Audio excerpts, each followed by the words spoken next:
எல்லையில் செய்யப்பட்டுள்ள உயர்மட்ட பாதுகாப்பு ஏற்பாடுகள் குறித்து முப்படை தளபதிகளுடன் பிரதமர் மோடி தீவிர ஆலோசனை.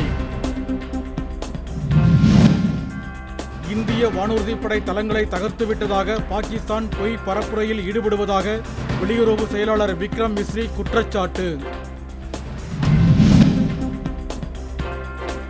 மாமல்லபுரத்தில் நாளை நடைபெறுகிறது சித்திரை முழுநிலவு வன்னிய இளைஞர் பெருவிழா மாநாடு. இறுதிக்கட்ட ஏற்பாடுகள் தீவிரம். தமிழகத்தில் 13 மற்றும் 14 தேதிகளில் கனமழைக்கு வாய்ப்புள்ளதாக சென்னை வானிலை ஆய்வு நடுவம் எச்சரிக்கை. இந்திய ராணுவத்திற்கு ஆதரவாக ஏனாமில் நடைபெற்ற ஊர்வலத்தில் ஆயிரக்கணக்கானோர் தேசிய கொடியேந்தி பங்கேற்பு. நாமக்கல் மாவட்டம் வளையனூர் பகுதியில் சிப்காட் அமைப்பதற்கு எதிர்ப்பு தெரிவித்து விவசாயிகள் மற்றும் பாமகவினர் ஆர்ப்பாட்டம்.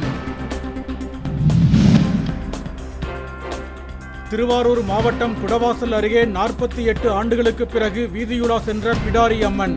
பொதுமக்கள் பங்கேற்று வழிபாடு. உதகையில் தொடங்கியுள்ள ரோஜா கண்காட்சியில் இடம்பெற்றுள்ள மலர் சிற்பங்களை கண்டு சுற்றுலா பயணிகள் வியப்பு. ஊர்திகளை வேகமாக இயக்கினால் ஓட்டுநர் உரிமம் ரத்து. தனியார் பள்ளி ஓட்டுநர்களுக்கு தஞ்சை மாவட்ட ஆட்சியர் பிரியங்கா பங்கஜம் எச்சரிக்கை.